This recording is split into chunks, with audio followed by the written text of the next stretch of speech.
have been that big of a break for you, though. I mean, that must have been kind of a relief after all the time you spent doing the Randy Roach years. Well, that wasn't spent so much in recording. It was all tweaking up. You know, there was technical stuff. The baking of the tapes was done by somebody else.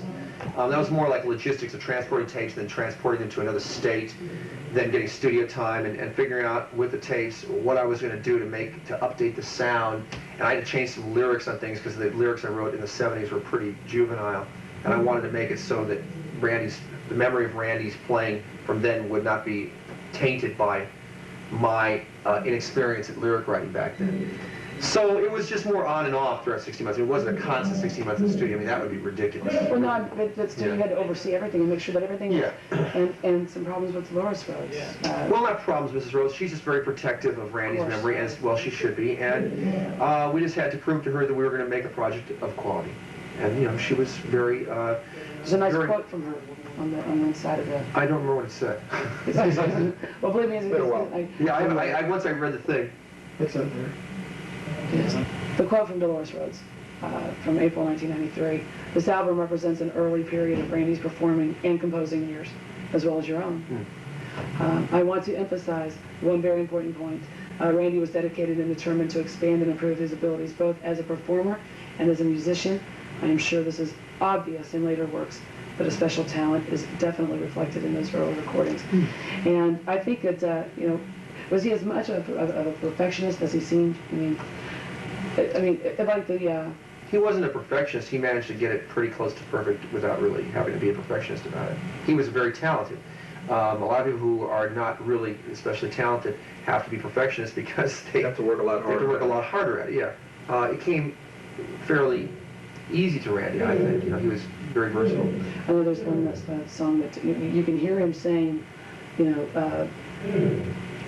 Can we do that one more time? Oh yeah, on the Aussie Live, yeah, I heard that's very spooky, isn't it? You can hear a plane going overhead. It's real neat, yeah. The chill thing. Especially because I know his voice so well, you know, and so it's like you know, Randy here with a low voice. He's a very funny guy. He was hilarious. That's one thing people don't know about Randy. He was just absolutely hilarious. Good friend of ours. He was the one that sort of turned me on to Frankie, more or less. He always said, he goes, he's got that big beat. He was really into Frankie and this guy named Sandy Gennaro and Simon Kirk. And he goes, you gotta play that Frankie, a friend of Rudy's. And you can't describe it, she's got this big beat. You know, one thing I do want to emphasize, though, one of the reasons that it took such little time, or we were able to do the Terrified record in such a short period of time, was because Kevin produced it.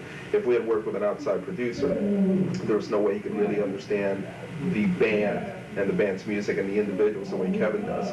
So a lot of the time that you waste trying to figure out who's who and who does what and how they do it was cut out of the way, because we could all go in there and do what we do best, or what we feel we do best, without having to explain it to an outside party, because at the end of the day, a producer usually is an outside party.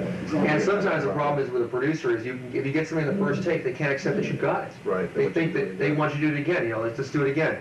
And I mean, so many times we record things, and I get a vocal. I thought I got it good on the first take.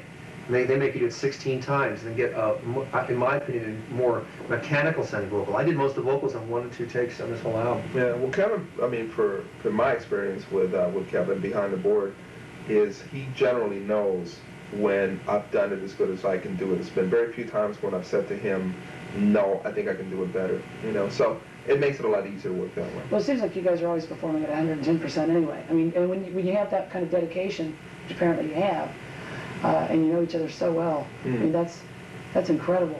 It's a bonus. It makes it a lot easier. Yeah, it makes it a lot easier to have a long-lasting relationship with somebody. And it's cheaper that you can produce. You can pay somebody else, why not? Yeah. So, it does have its advantages. Oh, yeah. Cheaper for them. Yeah, speaking of them, Moonstone Records, Terrified is released on them. And no, I didn't mean them, I meant them. Of course, I could charge you what I charged Billy Idol. What was that? I bet you'd like to know. You could charge you what I charge Faster Pussycat, too. Ooh. Yeah, they still hurt over that one. Now, Frankie, you also did some touring with Gary Hoey, who's, I mean, a very talented musician. Actually, you did some playing with him. I did. Yeah, I did his Animal Instinct record, and the touring wasn't extensive. I did 4 dates opening up for with Gary opening up for Joe Satriani. He's playing it with the tape now. So. Well, he was before we did those 4 dates. I'm not entirely sure what he's doing right now. He's working on another record that comes out next month. Of course, you're so busy with. So That's us. Yes.